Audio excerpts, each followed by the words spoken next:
আসসালামু আলাইকুম সম্মানিত ভিউয়ার্স, সবাই কেমন আছেন? আশা করি সকলে ভালো আছেন। সবাইকে রমজানের মোবারকের শুভেচ্ছা। আসলে রমজানে ভিডিও বানাতে ইচ্ছা হচ্ছিল না, তারপরও চিন্তা ভাবনা করলাম যে একটা ভিডিও না দিলেই নয়, যেহেতু ঈদের পর একটা দীর্ঘ সময় ছুটি। অনেকে হয়তোবা ইন্ডিয়া ভিসা পেয়েছেন বা আবেদন করেছেন, তাই ইন্ডিয়া কিভাবে সহজে সুন্দর মতো যাওয়া যায় এবং ইমিগ্রেশনে কি রকমের ঝামেলা, বা ইন্ডিয়া যায় অনেকে দেখা যায় রাস্তাঘাটেও ঘুমাইতে হয়। তো সকল কিছুর সমাধান নিয়ে এবং কিছু পরামর্শ দিতে আপনাদের জন্য এই ভিডিওটি তৈরি করতেছি। আসলে ভিডিওটি যেভাবে করার কথা ছিল সেভাবে আমি করতে পারি নাই, হঠাৎ করে অনেকদিন পরে করছি, তো জার্নিটা অনেকদিন পরে ছিল দেশের বাইরে। তাই আজ আমরা যাব কমলাপুর রেলওয়ে স্টেশন থেকে ইন্ডিয়াতে। আমি অলরেডি অনলাইনে টিকিট আগেই কিনে রেখেছি। যারা ট্রেনের টিকিটে কোথাও যেতে চান, পরামর্শ থাকবে আগেই টিকিটটি সংগ্রহ করে রাখবেন। এটা কমলাপুরের রেলওয়ে স্টেশন। অনলাইনে ট্রেনের টিকিট কিভাবে কাটবেন সেই সম্পর্কে আমি একটা ভিডিও দেওয়ার চেষ্টা করব। আর এটা হলো, চলুন তাহলে ভিতরে যাওয়া যাক। আজ আমরা যাব বেনাপোল এক্সপ্রেসে, ঢাকা কমলাপুর থেকে বেনাপোল। এই ট্রেনটা মূলত ছাড়ে রাত্র 12:15টায়। চলুন আস্তে আস্তে ভিতরে যাওয়া যাক। এটা হলো আপনার টার্মিনালের দৃশ্য। এই বাম পাশে গুলা টিকিট কাউন্টার এবং ডান পাশেও টিকিট কাউন্টার আছে। আপনারা এখান থেকে টিকিট সংগ্রহ করতে পারবেন, নানান ইনফরমেশন পেয়ে যাবেন এখানে। তো দেখতে থাকুন, অনেক লোকজন দাঁড়িয়ে আছে। আসলে বাংলাদেশি ট্রেনের টিকিট পাওয়া খুবই মুশকিল। সুন্দর হলেন, আমি অনেক ট্রাই করে এক সপ্তাহ আগে ট্রাই করতে করতে দুজনের টিকিট পেয়েছি, দুটি টিকিট পেয়েছি। তো আমরা দুজন যাব ট্রেনে। আর ট্রেনে ভ্রমণ করার জন্য অবশ্যই আপনার কিছু পদ্ধতি অবলম্বন করা লাগবে। আপনারা যারা ট্রেনে ভ্রমণ করবেন অবশ্যই আপনারা কালো একটা মাস্ক নিয়ে নেবেন, কারণ ট্রেনের ভিতরে যে লাইট গুলো আছে এগুলা বন্ধ হয় না বা বন্ধ করা যায় না। এই জন্য আমি যখন ট্রেনে ভ্রমণ করি কালো মাস্ক নিয়ে উঠি এবং ওই মাস্ক আমি নাকে এবং চোখে, স্পেশালি চোখের উপরে দিয়ে ঘুমিয়ে থাকি। যেহেতু মাথার উপর বা চোখের উপর লাইট থাকলে তো ঘুম আসে না, তার জন্য। আমাদের ট্রেন এখনো আসে নাই, আমরা অপেক্ষা করছি। আমরা একটু গ্রাম থেকে আগেই চলে আসছি ঢাকাতে, যেহেতু রাত্রে গাড়ি ঘোড়া পাওয়া অনেক কষ্টসাধ্য। এই যে দেখুন, আমরা এখন প্ল্যাটফর্মের দিকে এগোচ্ছি, প্ল্যাটফর্মের দিকে যাব। আর ভিডিওতে কিছু গুরুত্বপূর্ণ তথ্য থাকবে অবশ্যই। তো ভিডিওটি না টেনে এবং স্কিপ না করে সম্পূর্ণ ভিডিও দেখবেন। আর কোনো কিছু জানার ইচ্ছা জাগলে বা জিজ্ঞাসা করা থাকলে অবশ্যই কমেন্ট করবেন। আর ভিডিওটি ভালো লাগলে লাইক করবেন। আর ফেসবুক পেজ থেকে দেখে থাকলে পেজটি ফলো করবেন। আর ইউটিউব চ্যানেল থেকে দেখে থাকলে চ্যানেলটি সাবস্ক্রাইব করে পাশেই থাকবেন। ভিডিওটি যদি আপনার প্রয়োজন মনে করেন অবশ্যই শেয়ার করে বন্ধুদের জানাইতে পারবেন তথ্যগুলা। এগুলা, এটা হলো প্ল্যাটফর্মের দৃশ্য কমলাপুর রেলওয়ে স্টেশনের ভিতরে। কিছুক্ষণ পরেই আমাদের ট্রেন চলে আসবে। আর এই ট্রেনটা বর্তমানে আপনার ঢাকা থেকে পদ্মা সেতু হয়ে বেনাপোল যায়। তো ঢাকা থেকে দেখি কয়টায় ছাড়ে ট্রেন, কোনো দেরি বা করে কিনা এবং কয়টায় বেনাপোল পৌঁছায় সে সম্পর্কে আপনাদের খুঁটিনাটি ধারণা দেওয়ার চেষ্টা করব। আরেকটা কথা, আমরা যারা ঢাকা থেকে বেনাপোল হয়ে ইন্ডিয়াতে প্রবেশ করি, দেখে গেছি বেনাপোল যাওয়ার অনেক ওয়ে আছে, অনেক উপায়ে বেনাপোল যাওয়া যায়। মূলত ঢাকা থেকে যে রাতের গাড়িগুলা ছেড়ে যায় নাইট কোচ, সেগুলো আপনার 9টা, 10টা, 11টা, 12টা, সর্বোচ্চ একটার পরে আর কোনো গাড়ি ছাড়ে না। দেখা যায় এই সকল গাড়িগুলা, সকল কোম্পানির বাসগুলা বেনাপোল গিয়ে পৌঁছায় ভোর আপনার 5টার পূর্বে বা 4টার পূর্বেই পৌঁছে যায় ওইখানে যাওয়ার পর দেখেছে ইমিগ্রেশন খোলে 6টায় এবং কার্যক্রম শুরু হইতে হইতে সকাল 6:30 বেজে যায়। তো সেই ক্ষেত্রে দেখা যায় অনেক লম্বা লাইন, অনেক গ্যাদারিং, মানুষের হই হুল্লা। তার জন্য আমি এইসব ঝামেলা অ্যাভয়েড করার জন্য আমি এই বেনাপোল এক্সপ্রেসে যাব, যেহেতু এটা একটু দেরিতে পৌঁছাবে। আর গাড়িগুলা যেহেতু সব গাড়ি একসাথে পৌঁছায়, তার জন্য অনেক বিশৃঙ্খলা তৈরি হয়। আর ট্রেনে আপনার ভাড়াও কম এবং খরচও কম। ভিউয়ার্স, আমাদের ট্রেন চলে আসছে, কিছুক্ষণের মধ্যে আমরা ট্রেনে উঠবো। এই ট্রেনটা মূলত 9 কোচের গাড়ি, 9টা বগি আছে এই ট্রেনে। আর এই ট্রেনের ভাড়া পড়েছে আমাদের 480 টাকা এবং অনলাইন থেকে কাটার কারণে আমাদের 500 টাকা দেওয়া লাগছে। যারা আপনার কাউন্টার থেকে টিকিট কাটবেন এটার ভাড়া পড়বে 480 টাকা, ঢাকা থেকে বেনাপোল। এই ট্রেনটা ছাড়বে রাত্র 12:15টায়। তবে একটা জিনিস দেখে অবাক হলাম, ট্রেনটা একবারে এক্স্যাক্টলি টাইমে রাত 12:15টায় ঢাকা থেকে বেনাপোলের উদ্দেশ্যে ছেড়ে গেছে। পূর্বে আমি বেনাপোল এক্সপ্রেসে গেছিলাম, সেটা 15 মিনিট দেরিতে ছাড়ছে। তবে এই ট্রেনটা টাইম মতোই ছেড়েছে। তবে পূর্বের বেনাপোল এক্সপ্রেসের যেই গাড়িটা ছিল সেটা অনেক ভালো লাগছে আমার কাছে, কিন্তু এই কোচটা নতুন যদিও, তারপর আমার তেমন একটা ভালো লাগে নাই। এটার ওয়াশরুম গুলা স্পেশালি হাইকমোড দেওয়া আছে, কিন্তু অনেক ঝামেলা, নোংরা। আর পূর্বের কোচটা নাকি সাবেক যে রেলমন্ত্রী আছে ওটা নাকি ওনাদের এলাকায় নিয়ে গেছে, অনেকে এটা বলা বলি করলো ট্রেনের ভিতরে। তাহলে চলুন কিছুক্ষণের মধ্যেই আমরা ট্রেনে প্রবেশ করব। আর অবশ্যই ট্রেনে আপনারা যারা ভ্রমণ করবেন আপনারা খাবার খেয়ে নেবেন বাহির থেকে, আর প্রয়োজনে কিছু স্ন্যাক বা বিস্কুট, আর অবশ্যই খাবার পানি নিতে ভুল করবেন না। খাবার পানি নিয়ে ট্রেনে উঠবেন বা ভ্রমণ করবেন। তবে অন্যান্য রুটের ট্রেনের তুলনায় এই রুটে দেখলাম একটু হকার তুলনামূলক কম, কারণ ট্রেনে দেখা গেছে আমরা যারা স্পেশালি রাতে ভ্রমণ করে অনেক সময় ঘুমিয়ে থাকি, কিন্তু হকারের হই হুল্লার কারণে হঠাৎ হকার উঠে ট্রেনের ভিতরে অনেক চিল্লাপাল্লা করার কারণে আমাদের ঘুম ভেঙে যায়, অনেক ডিস্টার্ব হয়। এই বিষয়টা আশা করি রেল কর্তৃপক্ষ দেখবে। এইভাবে রাতে হকার উঠে মিড নাইটে ডাকাডাকি করা মোটেও ঠিক না। যার প্রয়োজন হয় তারা ট্রেন তো স্টেশনে থামে, স্টেশনে নেমে সে ওই জিনিসটা সংগ্রহ করবে। আর এটা একটা নিরাপত্তার একটা ঘাঁটি থাকে, এই ঘাটতি থাকে, যেহেতু প্ল্যাটফর্মে থেকে হকাররা উঠে কে কোনো অকারেন্স করলে বা কোনো কিছু নিয়ে গেলে মালামাল সবারই গুরুত্বপূর্ণ জিনিস থাকে। যেহেতু আমরা এক একজন কেউ আত্মীয়র বাড়িতে যাই, কেউ ঘুরতে যায়, অনেক কিছু নিয়ে যাই সাথে করে। তো সেই ক্ষেত্রে রেল কর্তৃপক্ষ বিষয়টা আশা করি দেখবে।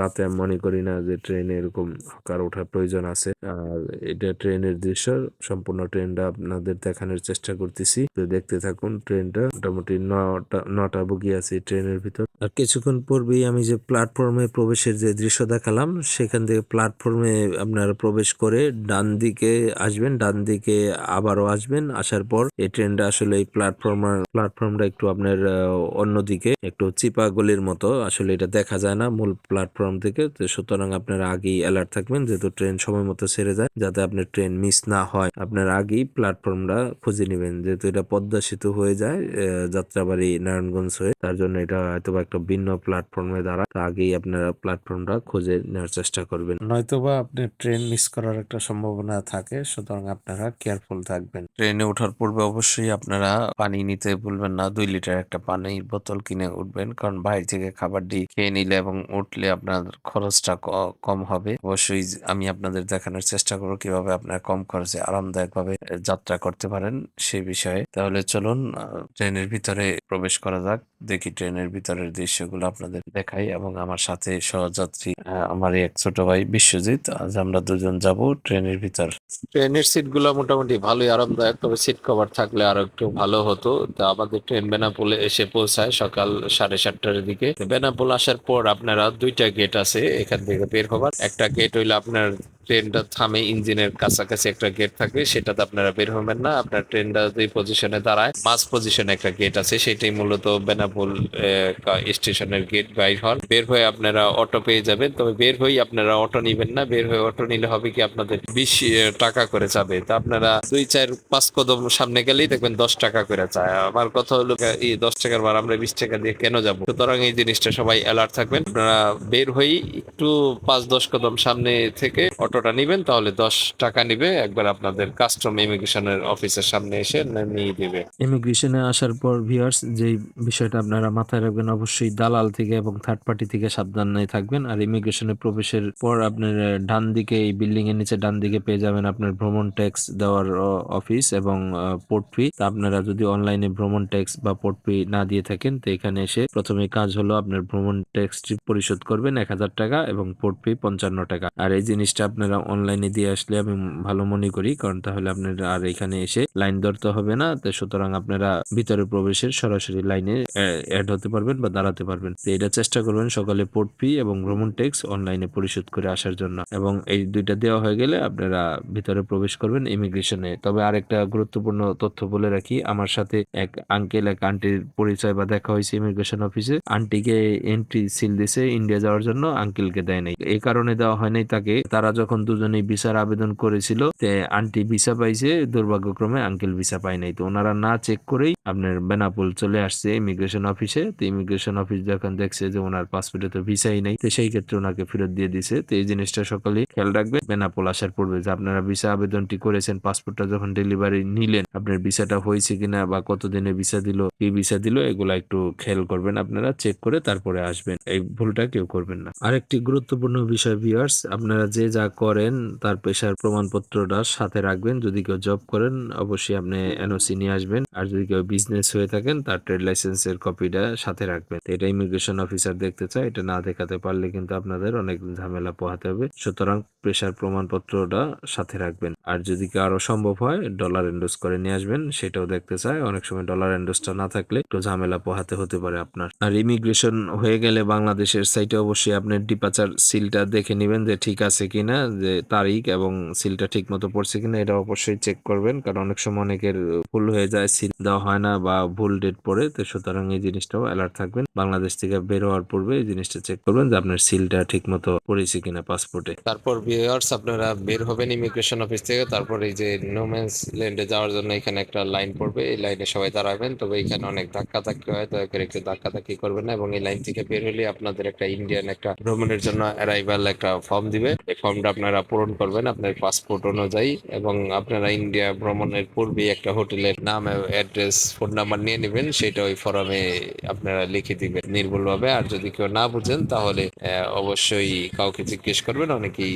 বোঝে, তাদের সাহায্যে দ্বারা আপনারা লিখতে পারেন। আর অবশ্যই সঙ্গে করে একটি কলম নিয়ে যাবেন। এটা হলো ইন্ডিয়া ইমিগ্রেশনের ভিতরের অফিসের দৃশ্য। এখানে আপনারা কোমরের বেল্ট এবং হাত ঘড়ি সবকিছু কড়াকড়ি চেক হয়। দয়া করে অবৈধ মালামাল বহন করবেন না। এবং এখানেও আপনারা চেক করে নেবেন আপনার অ্যারাইভাল সিলটা পড়েছে কিনা এবং ডেটটা ঠিক মতো দিয়েছে কিনা। এবং এদিকটা বের হয়ে যাওয়ার পর, এটা ইমিগ্রেশন অফিসের বাইরের দৃশ্য ইন্ডিয়ান সাইটে। এই দিক দিয়ে আপনারা ধীরে ধীরে বের হবেন। বের হয়ে ডান দিকে দেখতে পাচ্ছেন একটা রাস্তা গেছে, এই ডানের রাস্তায় চলে এদিক দিয়ে সোজা বের হবেন সামনের দিকে। আমরা সোজা সামনের দিকে বের হচ্ছি। বের হওয়ার পর এই ওই সামনে দেখতে পাচ্ছেন একটা বিএসএফ দাঁড়িয়ে আছে, ওইখান থেকে আপনারা বামে মোড় নেবেন। বামে মোড় নেওয়ার পর আমরা মেন রোডে চলে যাব। এই যে এই মেন রোড থেকে একটু সামনে এগোলে এখানে আপনারা অটো পেয়ে যাবেন আর কি। আমাদের দেশে সিএনজি বলে এই জাতীয় অটো পেয়ে যাবেন। ভাড়া নেবে 50 রুপি করে। সেটাতে আপনারা বনগাঁ স্টেশনে চলে যাবেন। সম্মানিত ভিউয়ার্স, এটা যেহেতু বর্ডার এলাকা, এখানে অনেক দালাল নানান ধরনের লোক থাকে। তো সবাই বর্ডার এলাকায় অ্যালার্ট থাকার চেষ্টা করবেন। কোনো দালাল বা কারো কোনো কথা শুনবেন না। আপনারা ধীরে ধীরে সামনে যাবেন।